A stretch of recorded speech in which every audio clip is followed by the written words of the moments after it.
When the Cheyennes finally returned to the ravine, they found Standing Bull and his companions awaiting them with a great herd of ponies.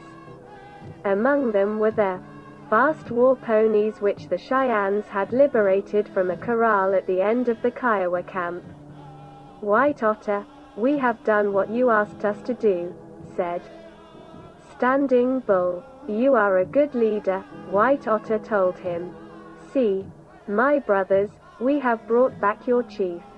Hi, hi, here is Red Dog," Standing Bull cried delightedly. It was the signal for a great ovation to the Cheyenne chief. His warriors gathered about him with wild enthusiasm. Their piercing yells echoed shrilly across the plain, and put new terror into the hearts of the fleeing Kiowas. Then the guards with the ponies called out and warned the Cheyennes that the frightened animals were threatening to stampede. Be quiet," shouted Running Crow, "you have frightened the ponies." The Cheyennes heeded the warning and became quiet. A few moments afterward, Red Dog addressed them. "My brothers, first I will tell you about these brave Dakotas," he said. "When the Kiowas came to kill me, the Dakotas shot their arrows through them, and gave me my life. Then White Otter pulled me away. Sunbird fought back the Kiowas. Little Raven took away the Dakota ponies. It was a great thing to do. Dakotas, my heart feels big. You saved me from the Pawnees. Now you have saved me from the Kiowas. My people will talk about it a long time. Now, Cheyennes, here are some words for you. You were very brave. You came to that camp and fooled the Kiowas. You chased them out of their lodges. You made them run like rabbits. The Kiowas killed our people, but you killed many Kiowas. The Kiowas took our ponies, but you got them back, and took away many Kiowa ponies. Now we feel different in our hearts. Red Dog, I will tell you who brought your people to that camp to help you," said Running Crow. "White Otter brought them. He was the leader. He told us how to fool the Kiowas." "White Otter is a great chief," replied Red Dog. "White Otter, my people want you to give them some words," said Running Crow. "Cheyennes, you have done a big thing," White Otter told them. "You were very brave." Running Crow and Painted Weasel and Standing Bull are good war leaders. All of them did what they set out to do. That is how your chief, Red Dog, happens to be alive. Cheyennes, I will tell you that my brother, Sunbird, was very brave. He fought back many Kiowas, while I was helping Red Dog. Cheyennes, I will tell you that my brother, Little Raven, was very brave. He crawled into the Kiowa camp and led out our ponies. Hi, my brothers, we feel good to get back those ponies. Now Red Dog has come back to you. He must be the leader. I have finished." The Cheyennes remained at the ravine until daylight, and then as they saw nothing of the Kiowas, they set out toward the north. They rode away in buoyant spirits, laughing, and shouting and singing the war songs. As usual, scouts rode ahead and along either flank. The warriors rode in pairs with Red Dog and White Otter in the lead. The men in charge of the ponies followed close behind. The war party. The Cheyennes had little fear of pursuit, for they had thoroughly demoralized the Kiowas and taken away most of their ponies. "They will not follow us," laughed Red Dog. Although they felt secure from the Kiowas, the Cheyennes realized that there was a possibility of encountering the Pawnees. Having found him upon their hunting grounds, they felt quite certain that the Pawnees would keep a close watch. They believed, however, that the latter were farther toward the west, and they hoped to avoid them. "We will watch out," said Red Dog. The warriors in charge of the captured ponies were having considerable difficulty in holding them together, and the war party was forced to travel slowly. It disturbed them, for they were eager to withdraw from the Pawnee hunting grounds as soon as possible.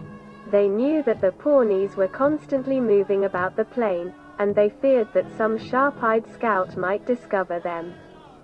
In that event, they felt quite certain that the large herd of ponies would tempt the Pawnees to make an attack.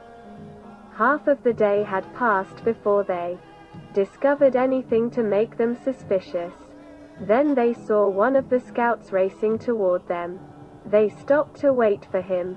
"It is turns around," said Red Dog. "I believe he has found something bad." In a few moments Turns Around reached them. He rode directly to Red Dog. They talked earnestly. Then Red Dog called out to the Cheyennes. They looked anxiously toward the west. Turns Around says he saw a warrior over there, Red Dog told White Otter. He says he believes the warrior was a Pawnee. He says he believes the warrior saw him. He came back to tell us about it. It is bad, White Otter said, soberly. If that warrior saw Turns Around, perhaps he will follow him and see us. It is true, replied Red Dog. Well, we must keep going ahead. We cannot travel fast. We must keep with the ponies. They are holding us back. It is bad. I will feel good when we get away from this place. Now I am going to send Turns Around and Sitting Bear over there to watch. Perhaps that scout will circle around and get behind us, suggested White Otter. Yes, I am thinking about that, said Red Dog. I will send Black Beaver and Fighting Wolf back there to watch. Red Dog told his plans to the Cheyennes.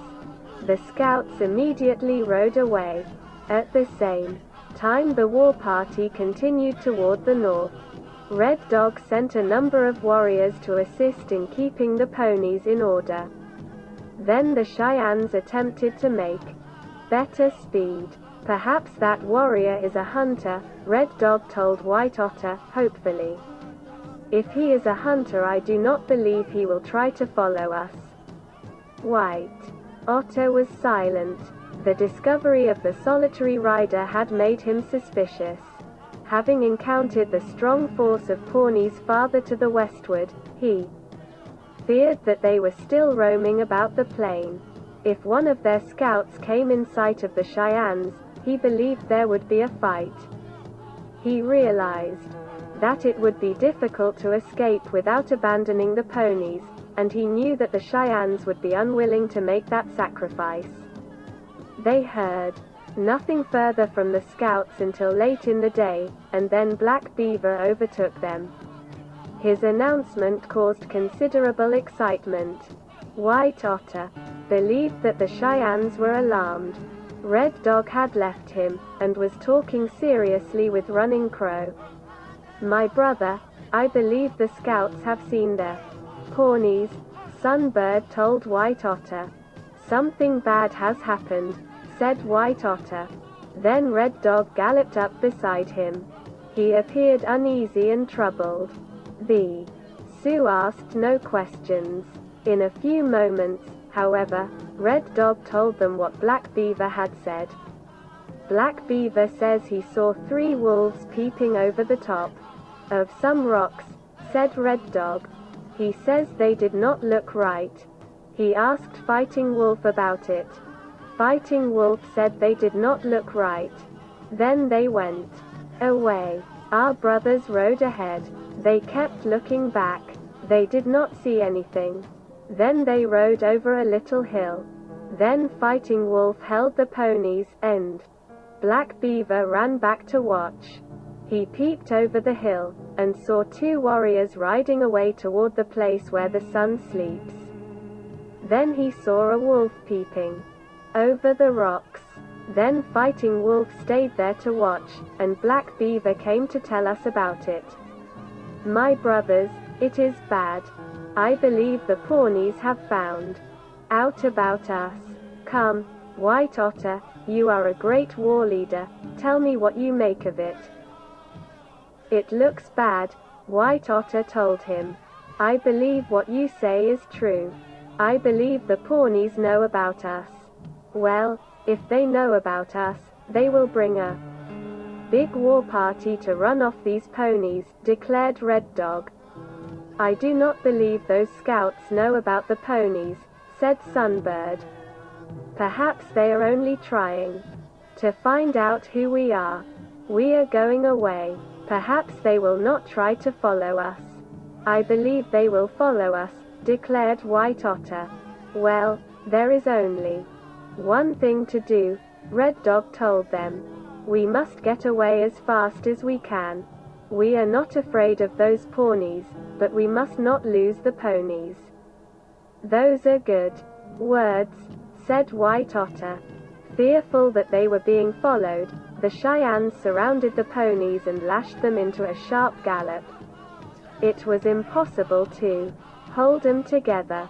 They soon scattered, and some broke from the herd and raced wildly across the plain. The Cheyennes rode furiously to turn them back. It is useless, they cried. We cannot run 'em so fast.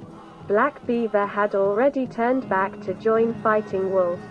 The day was far gone, and the Cheyennes believed that if they could avoid an encounter before dark, they might be able to throw the Pawnees from their trail under cover of the night. The thought encouraged them. They ran the ponies at a brisk pace, and kept a sharp watch behind them. Then they saw Turns Around and Sitting Bear approaching from the west. When they reached the war party, they told Red Dog that they had seen nothing more of the solitary rider. It is good, said Red Dog. Perhaps it was a hunter. I believe he has gone away. At that moment, however, the Cheyennes heard shouts behind them. Looking back in alarm, they saw Black Beaver and Fighting Wolf racing after them. They were lashing their ponies and riding at a furious pace. Watch out, I believe the Pawnees are close behind them, cried Red Dog. Run the ponies, run the ponies, cried the scouts. Many Pawnees are coming. The two riders had barely reached them when the Cheyennes saw a great company of horsemen ride over a hill. They knew at once that they were Pawnees. When the latter discovered the herd of ponies, they began yelling excitedly. They raced across the plain at breakneck speed, and the Cheyennes realized that they would soon be overtaken. Come, we will ride back there and fight him off, proposed several young warriors. No, no, cried Red Dog. Stay where you are. We must keep together and try to hold the ponies. Keep them running. Stay on all sides of them. Do not fight until the Pawnees try to rush in. Perhaps they will be afraid to come close. The Pawnees were gaining with each stride of the ponies, and the Cheyennes knew it was hopeless to attempt to escape. Aware that an encounter was inevitable, they had surrounded the ponies, and were prepared to fight off their foes. The Sioux rode together at the head of the herd. It looks bad, said Sunbird. The Cheyennes made a big fight to get these ponies. But I believe the Pawnees will run 'em off. We must fight them back, White Otter told him. See, they are trying to get ahead of us, cried Little Raven. The Pawnees had suddenly separated, and were moving forward along the flank of the war party. The Cheyennes instantly guessed their plan. They are going to ride around and close us in, cried Red Dog. Come, stop the ponies, and make a circle. They made desperate attempts to stop the ponies, but the wild yells of the Pawnees had frightened them into a panic, and they were beyond control. They were running madly, but the Pawnees were passing on both sides of them. Another company of foes were closing in from the rear. The Cheyennes at the rear of the herd turned about and drove them back with a fierce volley of arrows. Then the Pawnees who had passed began to close in ahead of them. The Cheyennes saw the danger. "Come, Cheyennes, follow me," cried White Otter. He raced forward, and a number of Cheyennes left the ponies and followed him. Sunbird and Little Raven rode close beside him. White Otter raised his voice in the war cry and rode straight at his foes.